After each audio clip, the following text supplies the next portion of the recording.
Hi, I'm Stephanie Grace. I'm a columnist and editorial director for The Advocate and the Times-Picayune, and I'd like to welcome you to our town hall on insurance, sponsored by AARP Louisiana.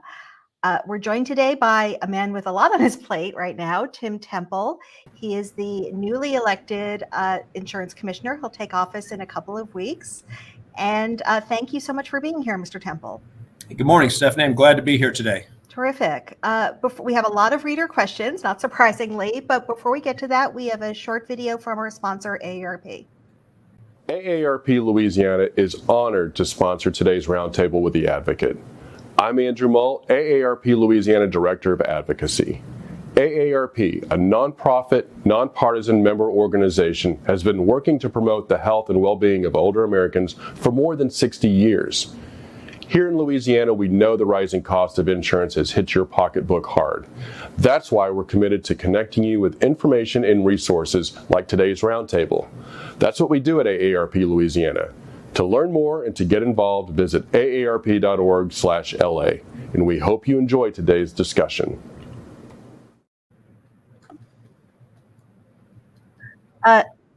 Thank you, Andrew. And let's get started. Mr. Temple, as I said, you're just a couple weeks from taking office, and given what's happening, I don't think you're going to get much of a honeymoon. People are really struggling under the cost of insuring their homes, as Andrew said, and they're looking to the state for answers. So I wanted to start by asking, what happens after you take office? Do you think there'll be a special session, and what will be on the agenda if there is? Well, Stephanie, I certainly understand that everybody is facing, financial challenges and stresses as it relates to insurance. It is hitting our pocketbooks from pretty much every angle imaginable, whether it's your personal auto or your homeowners or your business. Flood insurance is certainly a big one. Healthcare, premiums continue to increase. So it's there's been a confluence of all of these financial stresses that I would argue that, Louisianans have never experienced, at least not in anyone's, recollection. So, January 8th, I am going to hit the ground running, as they like to say. I became commissioner-elect August 15th, and I have been engaged with conversations with stakeholders since then. And I'm going to say relentlessly, every day I'm having conversations so that we can come up with the solutions to the problems that we are facing in Louisiana. And, you're going to hear me say this a lot. It's availability, it's affordability, and it's accountability. As regards to a special session, I don't know anymore. Once the redistricting conversation came into play, I think that took a lot of air out of the sails, or wind out of the sails, if you will, with regards to a special session to address insurance. Because of a timing issue. Right. I've had conversations, with the leadership about that. And if one is called, I'm certainly going to push to get some legislation introduced. Do you know what that legislation would be at this point? We're constantly having conversations about that. We've got a couple of ideas, but it's going to be, I can tell you, it's going to be focused on trying to bring some premium relief to people immediately. Let's not be mistaken. I'm not suggesting that we mandate any type of premium changes. You cannot mandate premium relief. It's been tried in the past. Other states have tried to do it. And what happens is companies leave.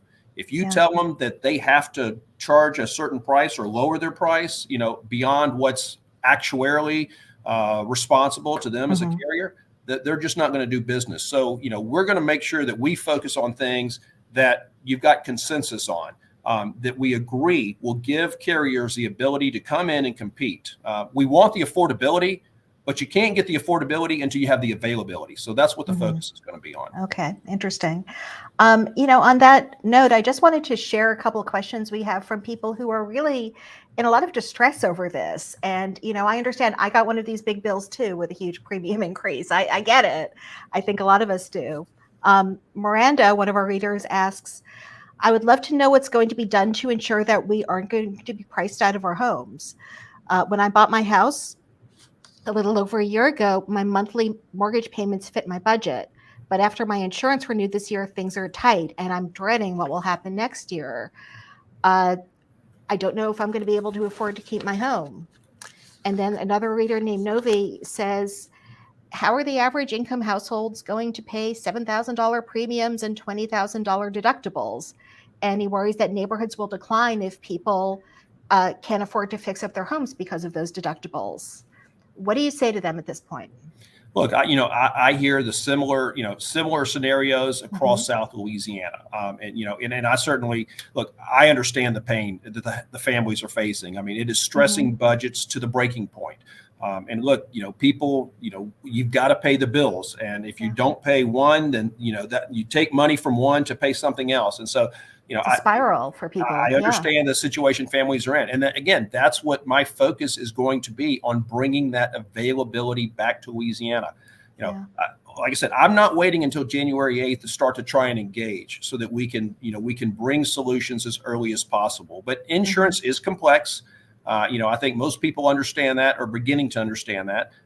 But as you've heard me say before, consumers don't care about the complexities. They just want the affordability. And that's why, that's part of the charge of the office is, my job is to understand the complexities of it and work with the industry, work with the consumer protection groups, work with all those stakeholders to create some compromise that will make Louisiana attractive.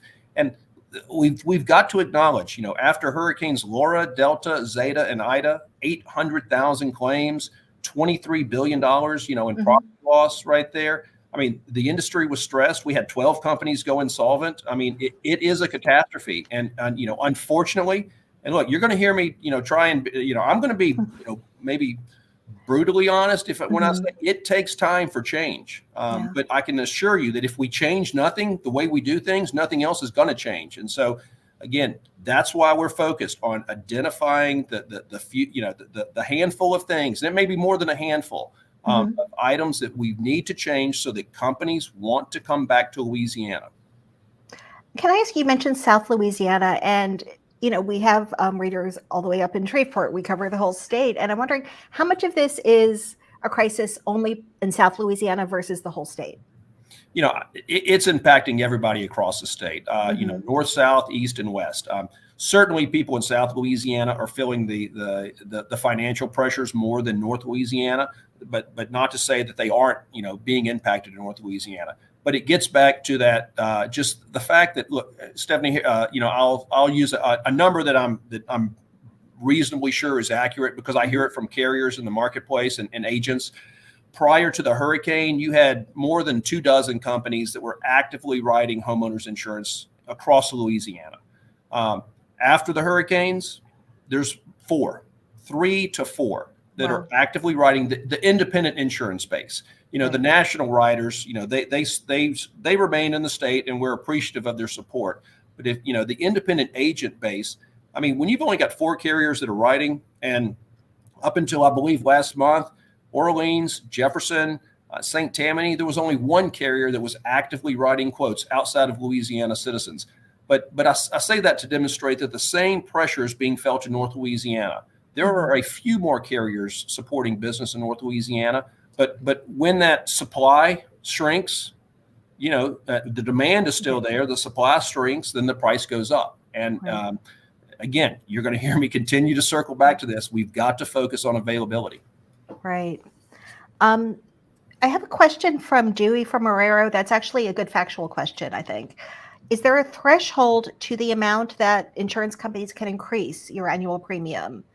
His premium went up 60%, $5,700 to $9,400 for the same coverage amounts, and he hasn't had any claims. So is there any limit on that? Well, look, one of the things that the carriers take into account when they are pricing is the price of the home. It because of inflation, supply chain constraints and everything else, it does cost more to rebuild a damaged home today than it did a year ago and 2 years ago. So insurance companies, they have to increase, their rate on the actual physical risk there. Right. But as far as rate increases, a carrier has to submit that to the Department of Insurance for approval or denial. And what are the criteria that the department considers? As long as it's actuarially justified, not unduly discriminatory, and not, I want to say, it can't be, it has to be rate adequate. So it can't be too inexpensive, if you will. Those are the criteria that it has to meet. And, the law says if it meets that, then Okay. then the commissioner of insurance, can approve or deny. So the law says that they can't charge too little, is what you're saying. Correct. That's why is that? Well, you want rate adequacy. Like I said earlier, Okay. we had Is that 12 companies sustainability that to make sure they can pay their claims? Is that Correct. the idea? Okay. Yeah, that's the correct. Now, look, it Okay. doesn't always work. We had 12 companies go insolvent after those hurricanes. Right. So the idea is that, if you have too much competition, they could undercut, underprice.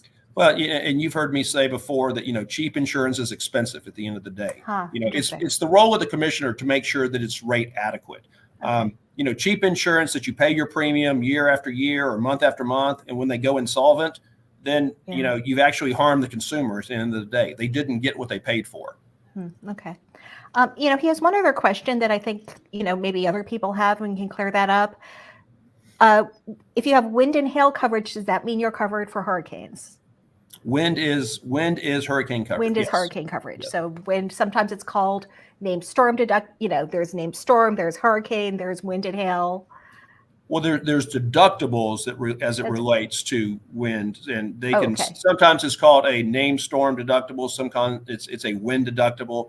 There's different names, but it all relates to when the hurricanes come in and the high winds associated with it.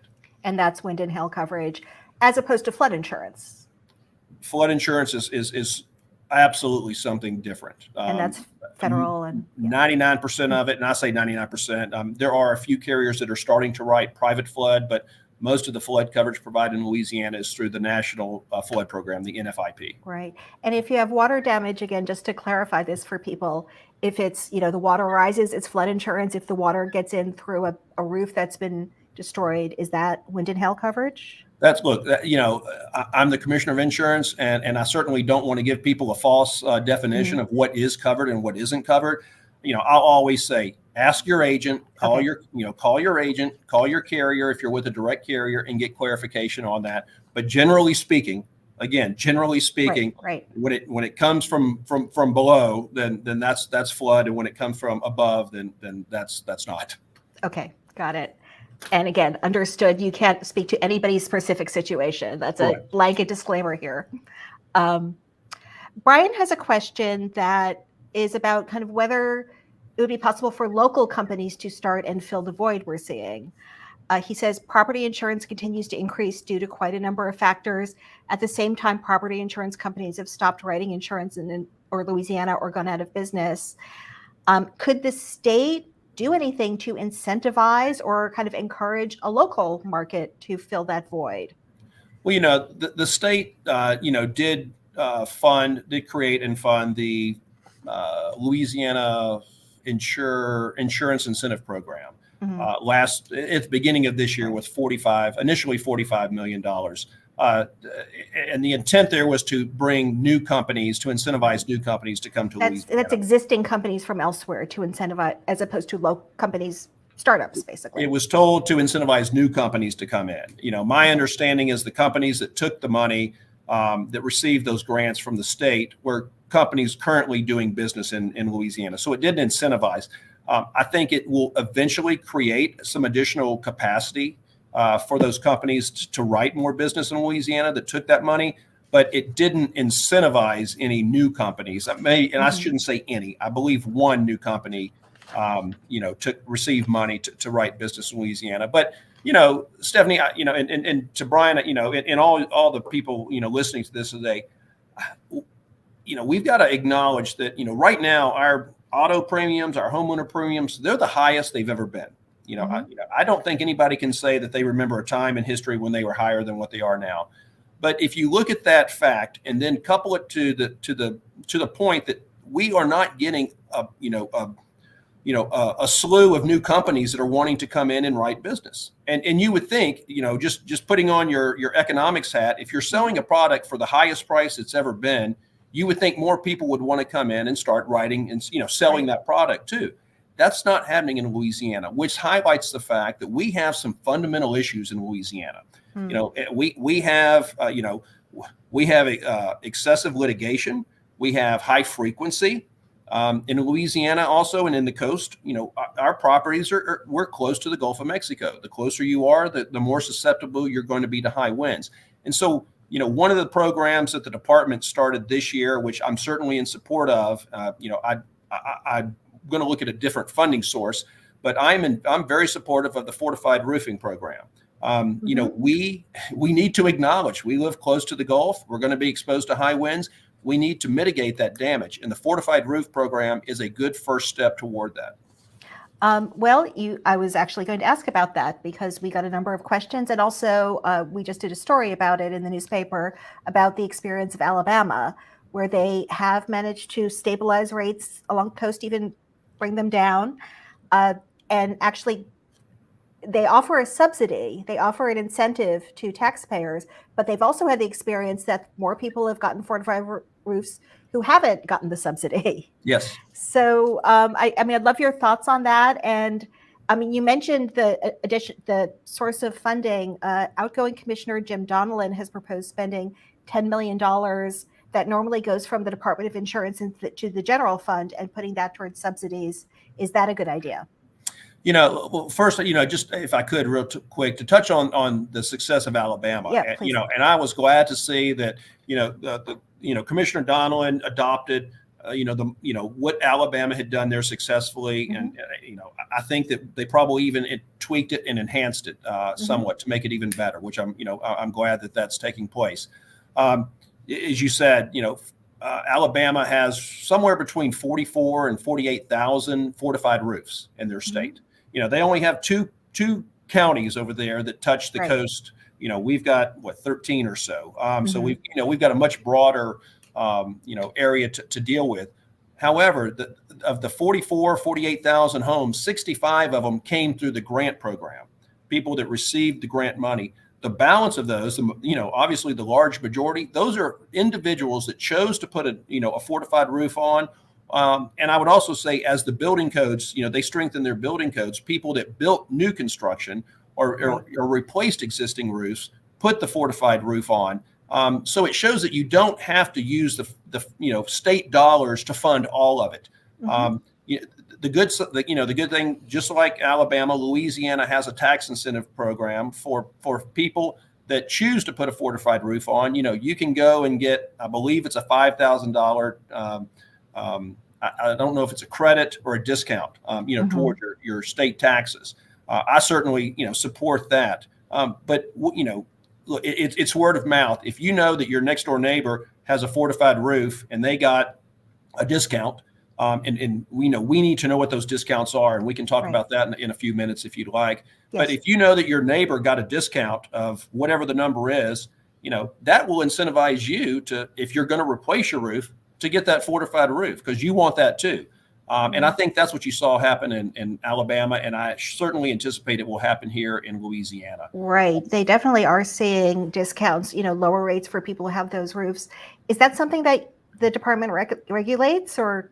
Yes. My understanding, Stephanie, is that the department has requested all homeowner writers to submit what their discount is going to be for a consumer that has the fortified roof program. I believe they're going to be coming out with something soon, within the next week or so. And not to put a timeline on anybody, because that's beyond my control right now. But I believe, I'm told that that's coming, that the department will let consumers know what they can anticipate. And again, I would just urge and remind people, you don't know what that discount's going to be until you actually get that fortified roof on and your carrier tells you what it's going to be. But it's certainly something I support. We need to fortify our coastal, property exposure. I mean, we're going to be subject to hurricanes for as long as Louisiana is where it is. And as long as we can't control the weather, which I don't think that's going to change anytime soon. So we need to do what we can, which is mitigate our risk. You mentioned building codes, and, I wonder if I know mandates are a dirty word, but is that a mandate? Is that something that you think is a good idea, or not something that government should do? I don't see that as a mandate. I mean, building codes, they're constantly evolving. They're constantly changing. Louisiana updates their building codes every, year or 2 years, I believe, depending on what the national standards come out. So I think we need to be aware and look, it's common sense, and it's also the right thing. At the end of the day, if you can keep your roof on your home and if you can keep your contents dry, then you're going to get back in your property quicker and your claim's going to be less. That's good for the insurance company because the claim is lower, and it's good for the consumer because they get back in their home, and their contents aren't destroyed. And that's what we're aiming for. Let's make the smart choice and let's fortify, but let's also look at the building codes and increase them where they need to be. And that's something that would happen at the state level, the local level. Do you know that, or? It's certainly something that I'm going to look at as commissioner to get involved in that conversation to promote the building codes. Certainly in South Louisiana, we need to look at, the wind mitigation. Just like, you've got coastal parishes or coastal communities that elevate. You have to be above a certain. So I'm not advocating that you put fortified roofs in North Louisiana. Maybe there we need to look at, I would call it maybe, what's risk appropriate. If you're in North Louisiana, north of, draw, imaginary line, across the center of the state, north of Alexandria, maybe we need to look at roofs that are more hail resistant. We certainly have hail events in South Louisiana, but not as frequently. So I think that the codes need to reflect, what the risk and what the exposure is to the property. I don't believe that we should just do a uniform across the bat, require everybody to have, that doesn't make sense. Right. And I mean, do you think it would only be new construction, or also if you get a new roof? If your roof needs to be replaced? I think if you're going to replace an existing roof, it needs to be, again, if you're in South Louisiana, it should be a fortified roof. And the building codes can reflect that. But also, Stephanie, there is I believe that insurance companies are offering an endorsement for people that if they want to buy the endorsement, if they have a future, roof claim, that they could get, that portion of the roof, that would be fortified. And it may be that if you've got a total roof loss, then you could get the fortified. I'm not sure exactly how that works. But again, that's one of those things where you need to call, you need to talk to your agent and find out the details on that. And I should tell people, if they don't know, you come out of the insurance industry, so you know that side of it well. It's actually, we had another question from Lydia. This is related, and she points out, something you've said, which is it's an individual decision to get one of these fortified roofs, and you could actually benefit from it individually in your policy premium. But insurance is also about group risks. So does it kind of make sense to require fortified roofs because that will affect the kind of group rating in a community? Well, I don't know that you can, again, you can do it through building codes. You can certainly ask people, you can certainly put in place building codes for higher risk areas. But I think maybe what she may be talking about is that there's a point when you get enough fortified roofs that you get kind of a common benefit. And that's one of the things that I've actually got a group looking at to see is what does that threshold in Louisiana look like?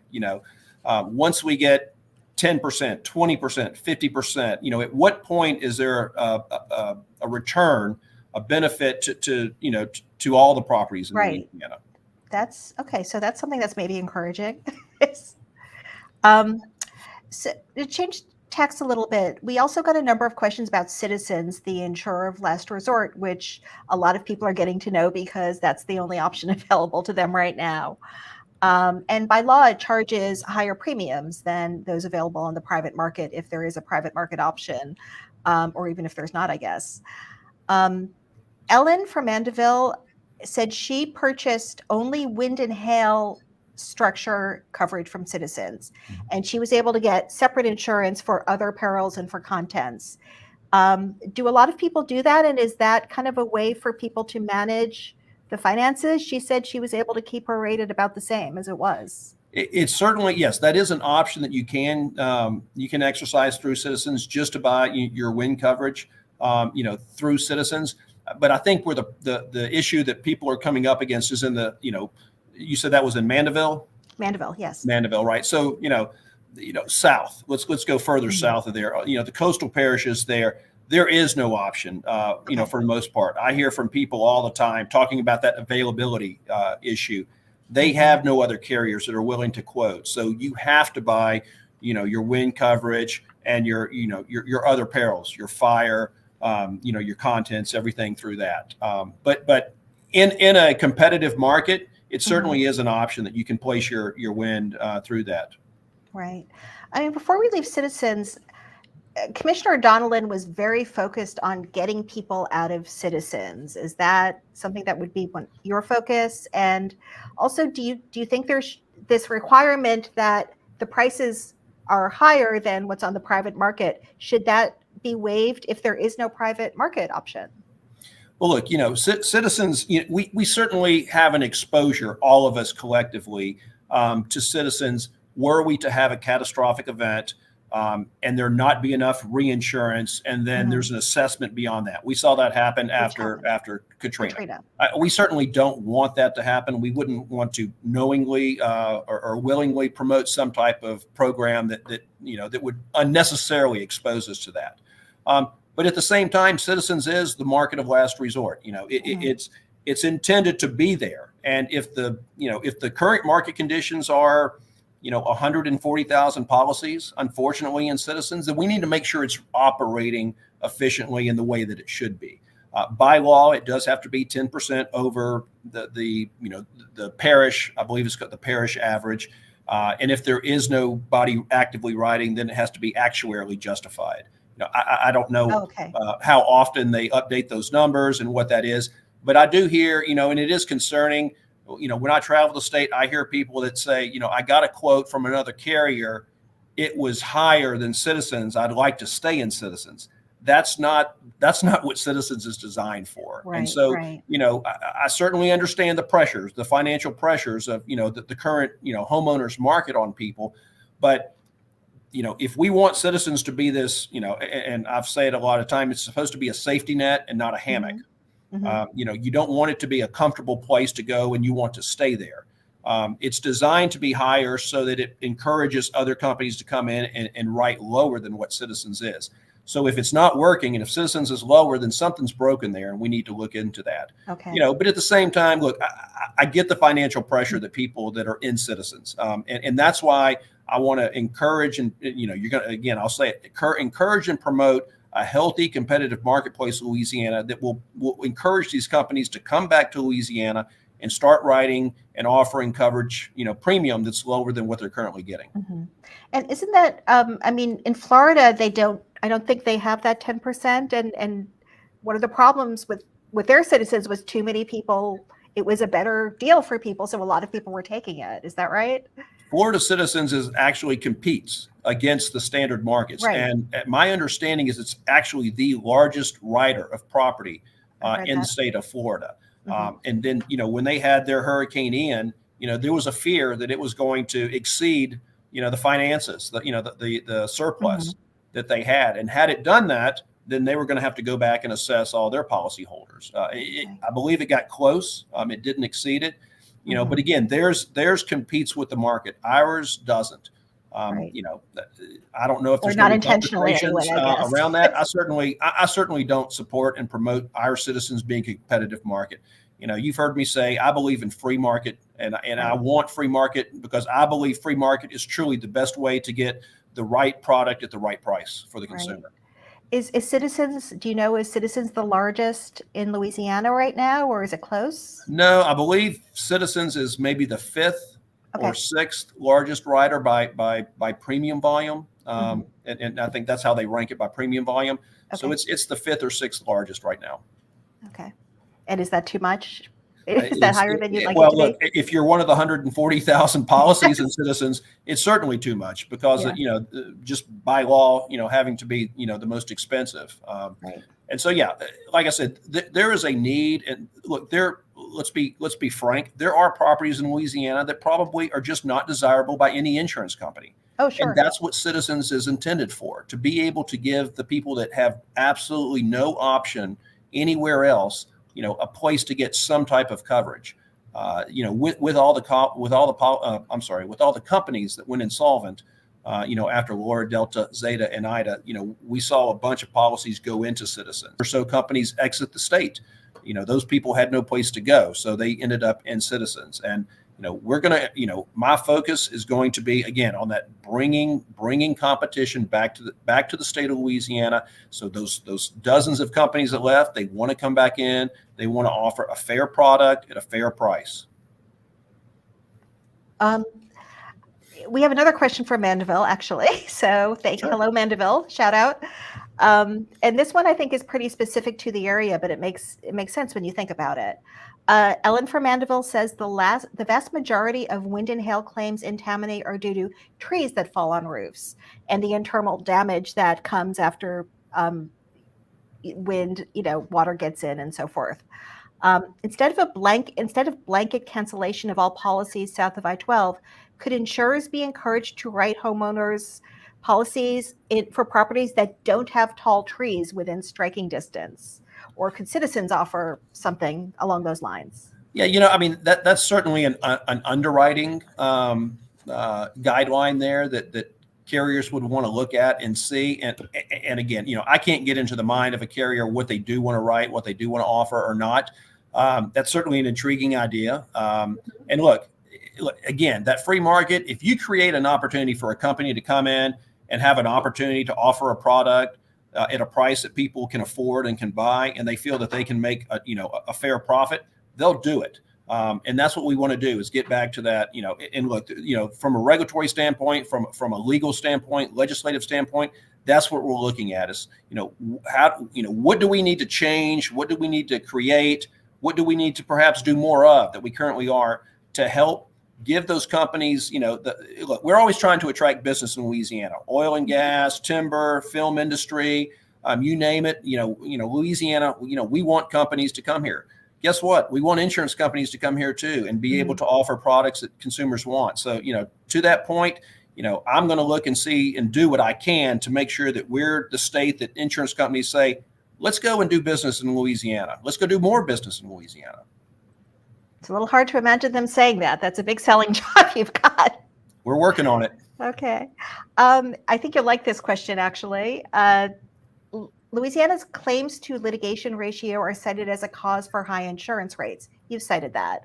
Would tort reform help address the situation? Tort reform is, you've heard me say this before. I don't know what is tort. What does a tort reform look like, right? I think what Louisiana has, when we have excessive litigation, what drives that?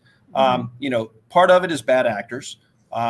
We saw in Florida after Hurricane Ian, you had, using social media, they were, I call it, and I didn't come up with the term, I'm sure I read it somewhere, but claims harvesting.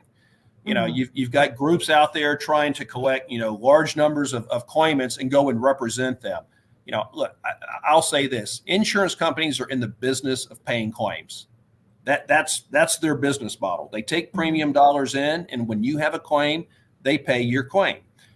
When you have inefficiencies, when the process is slowed down to getting money in the hands of the claimants, that's a problem. And then, the more people that are trying to get their hand in between the insurance company and the claimant, the slower the process and the more expensive the process is, right? So, insurance contracts tend to be complex. If you look at it, it's written by a bunch of attorneys, but it's sold by an insurance company to a consumer. So, we've got to look and see what can we do to maybe make that a little bit more simpler, easier to understand, so that the consumer doesn't feel like they have to have, a third-party expert looking over their shoulder. A lot of consumers have very frustrating experiences trying to navigate that, so you can't really blame them for seeking legal help, right? And I don't. Look, like I said, during a 12-month and 2-day period, 4 hurricanes, 800,000 claims. It stressed the claims process to where, you could argue that it broke. They couldn't physically get out and adjust all the claims they needed to within the time period that the law prescribes.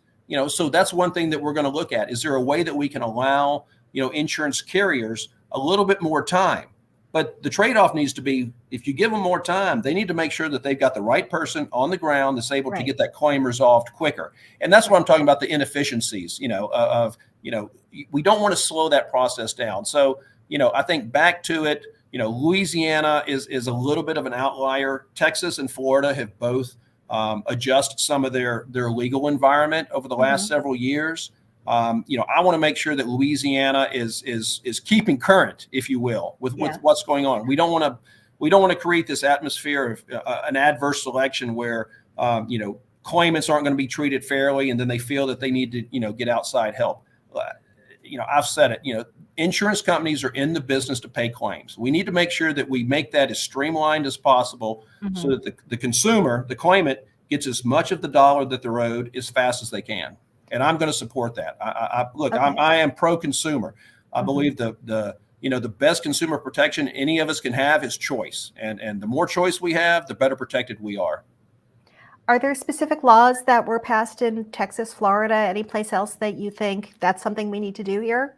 We're looking at that right now. Florida had one hurricane and they had 3 special sessions to address some of their, not just their legal environment, but they cleaned up some language in some other areas and some regulation.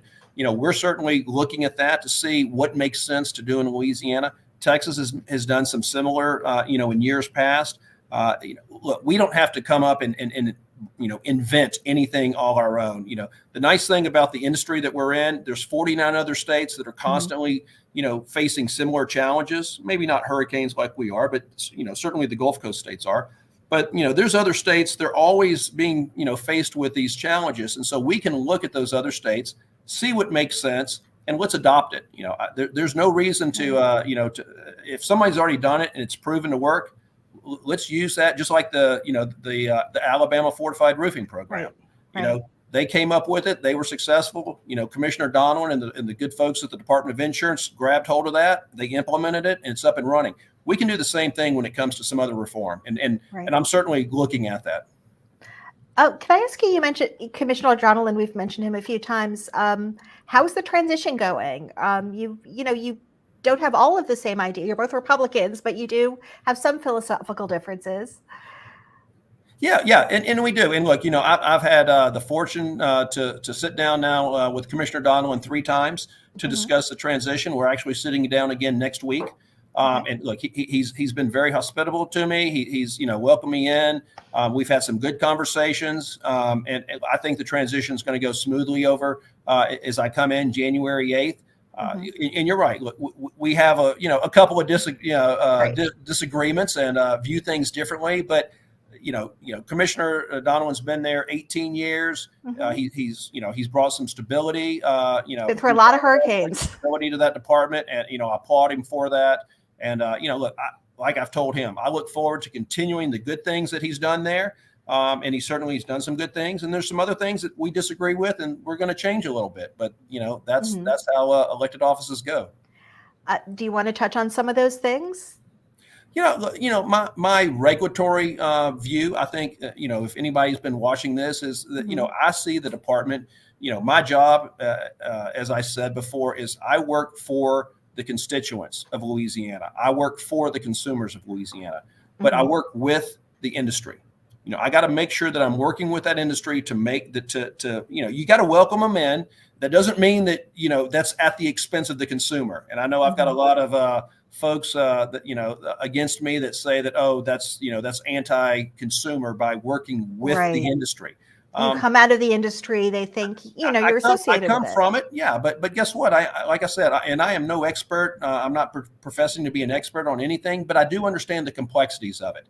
And it's not just simple, pull one lever and you fix everything. And so, look, I'm excited. My regulatory view is going to be a little bit different. I want companies to feel welcome here. I want companies to come in. I'm going to hold them accountable. Like I said, we can't afford to have people pay their premium, their hard-earned dollars, to companies that go insolvent at the first sign of a bad, a hurricane. And I know, people will argue, 4 hurricanes in 12 months, was excessive, and it was. But at the end of the day, those companies took those dollars. They should have had the intent to have the financial resources, the reinsurance in place to sustain those types of losses and pay claims. And some of them, frankly, didn't have that in place. Right. And I will hold them accountable. But I want companies back into Louisiana. You as a consumer want more companies back in Louisiana. Right. I mean, one of the things Donald did support was, you mentioned before, the incentive program. Is that something you think is fruitful? You would support, continue, not continue? I'm against the incentive program. Okay. You will not see me asking the legislature to appropriate your hard-earned tax dollars to give to for-profit companies. I don't think that's the right way to go. It doesn't address the fundamental issues that we have in Louisiana, with regards to some regulatory hurdles, with regards to some legal hurdles that we have in Louisiana. And I'll cite the example I gave earlier. We as consumers are paying some of the highest premiums, the highest insurance premiums we have historically for our home. And there's not, call the department and ask them if the door's being knocked down with companies just clamoring to get in and write policies in Louisiana. I don't think the answer is going to be yes. So that shows that we've got to, just handing out money is not going to help fix, the problems that we have. Certainly not long term, and as it's shown right now, not short term either. Right. We're now a couple months into this incentive program. Have you seen the results, and what are you thinking? Well, it started in March of this year, so we're more than a couple of months into.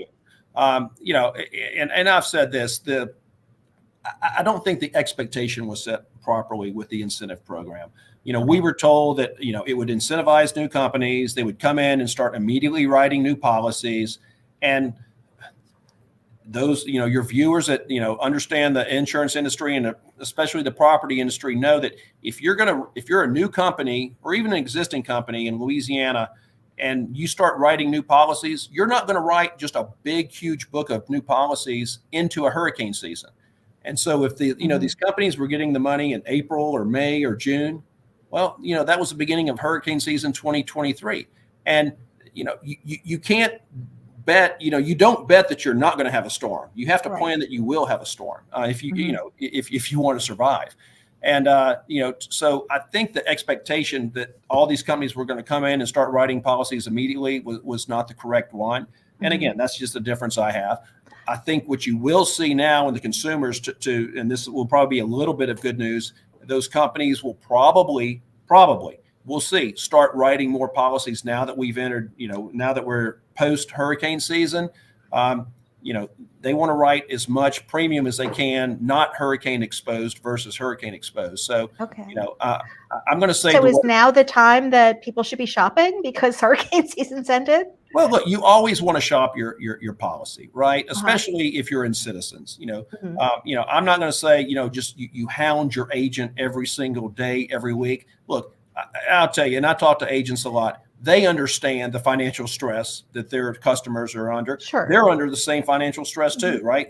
Those are the men and women. They live in the same communities, that people are. So they know that you don't have to just, call them to remind them. It's not like they forget. As markets become available or capacity becomes available, they'll market. They will let their customers know when they have an option on that. It doesn't mean that you just, forget about it. You certainly want to touch base with them time to time. But, independent insurance, whether it's independent insurance agents or the direct writers, that's the men and women that make it happen when it comes to trying to get that affordable insurance. We actually had a question about insurance agents I wanted to ask you from Mary in New Orleans, who had a bad experience. She said she discovered that her agent kind of didn't provide inaccurate information for the quote on her elevation for flood insurance and some other issues involving her property insurance. What recourse does someone like that have? Is that something that the department regulates? Yeah, my understanding, without knowing all the details on not addressing her specific situation. Right, but that sounds like something that they need to reach out to the department. Look, if agents are regulated by the Department of Insurance, right? So if there's a bad action on behalf of an agent, then the consumer needs to let the Department of Insurance know. And without going into detail, there are regulatory actions that the department can take, but also to look into and see, if anything can be done to help rectify that for Mary. Okay, and that applies to flood insurance too, even though that's not regulated. Flood insurance is not regulated by the state. If it's NFIP, it's certainly in the but it was sold by an agent in the state. There are agents that place that coverage on behalf of NFIP. And they can certainly get involved and being, engaged in the conversation. But, that's one of those things where I would encourage, when issues like that happen, reach out to the department, let them know, what's not working, because I certainly want the department to be a resource, to consumers, to companies, to adjusters, to everybody. I mean, that's the role of the department, is to be a resource when somebody has a problem, no matter who that somebody is. Right. We've mentioned this before. A dozen property companies went belly up these past couple of years. Most were regional companies that grew very quickly and had concentrated coastal risk. So there was really a mass failure. What can you do to make sure we do not have a mass failure like that again if we do end up getting more companies in? Right. Well, of those 12 companies, Stephanie, I believe 6 were Louisiana domiciled companies. Mm-hmm. The balance of those were mostly Florida domiciled companies. Right. Yeah. And so, those companies certainly had maybe a bit of a double or perhaps triple whammy. They had Louisiana hurricanes, and they had Hurricane Ian, which just, compounding that. But look, at the end of the day, it's the Department of Insurance job to be the guard on that accountability, word that I keep using. You can't operate, and the company can't come and operate without the permission and the approval of the Department of Insurance. So it's the department's job to make sure that those companies have not just the policyholder surplus, the capital that they need to pay claims, day in, day out. But it's also the job of the department to make sure they have reinsurance. Insurance on top of, behind them, so that when they have those catastrophic events, they have the financial resources to pay those. For 15 years, we had a number of, sometimes referred to as thinly capitalized companies that operated in Louisiana and sold that, cheap insurance that I said earlier. Right. I am not a proponent of cheap insurance, and I understand some people think that, that sounds so good. I just want something that's cheap. I can afford. Right? I don't ever. Well, there's cheap and affordable, and I think everybody can agree there's a difference there. But look, at the end of the day, you're paying your hard-earned dollars toward insurance premium. It's my job as incoming commissioner, to make sure that company is there to pay the claim fairly. And yes, if you were those insureds that for a company that went insolvent, your claim is covered by LIGA, the Louisiana Insurance Guarantee Association. But that delays the process too, right? Because typically, you had the claim, it goes through the process. Eventually, your carrier goes insolvent. Now you're, 6 months, 9 months, 12 months down the road, and now you almost restart with LIGA. That doesn't help the consumer get in their home. And so, my job is to make sure that companies that we allow to come in and operate and accept your premium have the business plan, have the finances, have the reinsurance in place to handle claims when you need it the most, right? I mean, a catastrophe, that's when you need that insurance to operate. Right. You need it the most. That's the job of the department. I think there have been some increases in the kind of requirements for how much capital some of these companies have to have in recent years. Is that right? And do you think there have been? Yes. And look, I was pleased to see the department support that initiative. I think it may have come out of the department to require insurance companies to have more, working, their policyholder surplus.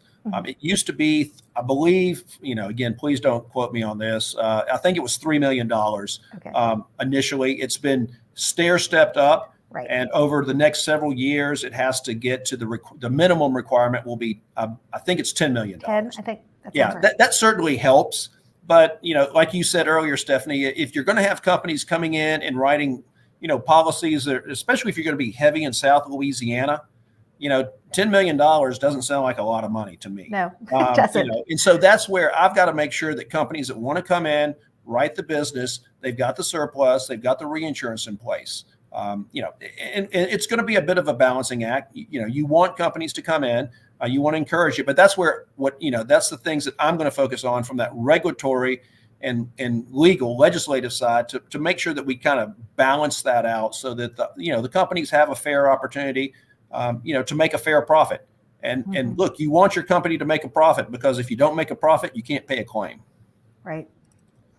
I'm glad you brought up LIGA, because I had a question on that too. And that is, it's true. There are still people waiting to get claims through LIGA from Hurricane Ida, which was 2 years ago. What can you do to speed that process up? I will certainly engage with LIGA once I become commissioner, and I've had an initial conversation, with the leadership over there. I think that they're working I don't know as efficiently as they can, but I'm certainly not in a position to criticize anything that they're doing right now. Right. Are they under the Department of Insurance or separate? They're the LIGA. The commissioner has an appointment on the board. Okay. I believe has some input. Okay. On what takes place with LIGA. But, I certainly want to support LIGA, their initiatives. If there's things that we can do to make that efficiency, make it so that the claimant can get their funds quicker, get that claim resolved faster, I'm certainly going to support that. And I know the people at the Department of Insurance will as well. Okay. We're coming up on our time here. And I appreciate this has been really informative. But before we go, we've got a number of questions on something that has nothing to do with homeowners insurance. Sure. And you can probably guess what it's about. Maybe you can't. I don't know. It's about the Blue Cross deal. Blue Cross, trying to sell out to Elevance, a national company. Mm-hmm. And, obviously there are a lot of people who are concerned about this. There's a lawsuit. It will eventually land on your desk. So, among the questions, what can citizens do to stop the sale of a company that they think is in good financial condition and serving customers well? We don't want to lose Blue Cross just so we can create a foundation we know nothing about. So there's some skepticism. We're hearing a lot about that. What can you tell people about what is happening, what your role is, what you support? Right. So, my understanding is, I think like yours, is that Blue Cross Blue Shield, they are going to refile, because the sale that was, I guess, it started sometime earlier this year in 2023. And it was pulled under some Blue Cross skepticism. Blue Shield voluntarily, they voluntarily, withdrew their application. My understanding is they will refile it. Right. And it came about, it was back in August, and I was actually in the hearing room. It was a joint insurance hearing, when they were being asked about the foundation. That seemed to be where most of the questions were coming from. How's the foundation going to operate? Who's going to sit on the foundation? And the idea being, Blue Cross is a nonprofit. Does the money go to a foundation or does it go to shareholders? Basically? Right. And look, that will be, determined. The law is whatever the law says on that.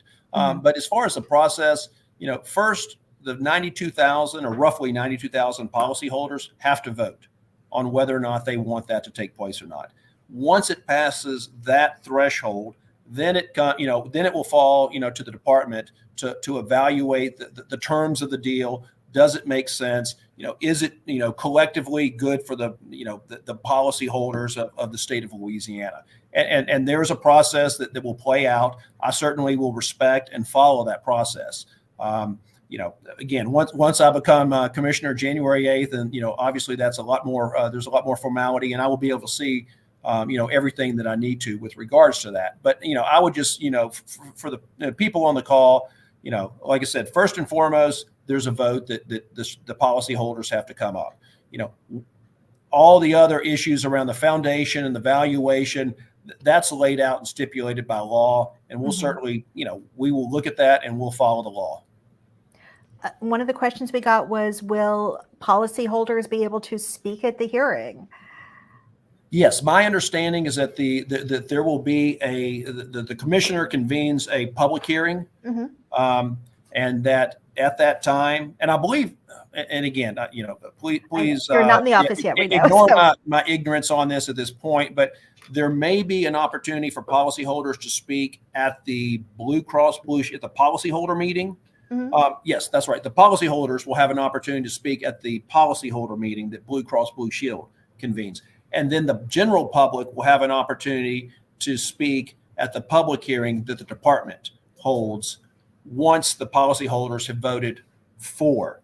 Okay. If they vote against it, obviously, then it's dead right there. Right. But if they vote for it, then the next step is the Department of Insurance will convene a public hearing, and public being public, then anyone will have an opportunity to express, whether they're for it or against it, concerns, whatever they want to say. And the policyholders, does that include people who have like Blue Cross through their employer? No, the policyholder is actually, my understanding is the name the person that actually holds the policy. So if you work for a company, Mhm. you're an insured, but you're not a policy holder. Okay. So if you work for Stephanie Grace Incorporated, you, Stephanie, would be the policy holder. But if you have 10 employees under, that get health care through your policy, they would not get a vote. Okay. So those people should lobby their boss, I guess. They have something to say. Okay. We're about ready to wrap up, but do you have any last thoughts you want to share or message to our readers? Yeah, look, I would just say this. I every day I'm talking to, the great men and women around this state, and I hear the concerns. I know that insurance is probably the biggest financial stress that everybody in our state is facing. Again, whether you're an individual or a family or a business, it is impacting everybody's life, everybody's pocketbooks. And I think it's overall, it's impacting our state economy. Yeah. And that's why I'm going to be hyper focused on moving mountains, if you will, to make sure that we, the men and women at the Department of Insurance, and working with the legislators and with our new governor, and we haven't even touched on, the things that we're going to do there, working in conjunction with, fellow elected officials, to get Louisiana back in that posture where companies are wanting to actively come in and willingly do business, with you as a consumer. And I know a lot of people always say, well, as the commissioner, you just need to tell companies to lower their rates. I can assure you that does not work. In the long run, that hurts you and I, because more companies will leave this state. It is, America is still free market. Companies don't have to do business here. We need to make sure, and I am going to be focused on making sure that we're doing everything we can to make Louisiana an attractive state so that they can come in, offer you a fair product at a fair price. And again, when you get that competition back, you get to determine, which company you want to do business with and which company you want to send your dollars to. Okay. And then it's my job to make sure and hold them accountable that they pay your claim fairly and quickly when you have one. Okay. Well, a lot of people are going to be watching. So thank you so much for joining us, taking time out of your day. I know you're busy, and best of luck. I think everyone, we all want the same thing. We all want, people to be able to stay in their homes. So, well, yeah, we certainly do. And best of luck to all of us. And that's the mission. We're going to work on that every day. Okay. Well, thank you again. Tim Temple, Insurance Commissioner elect. Hope we'll be talking when you are Insurance Commissioner. And thank you to everybody who submitted questions and everybody who watched. And thank you again to our sponsor, AARP. And happy holidays, Thank you, everybody. and Merry Christmas to everybody. Yes.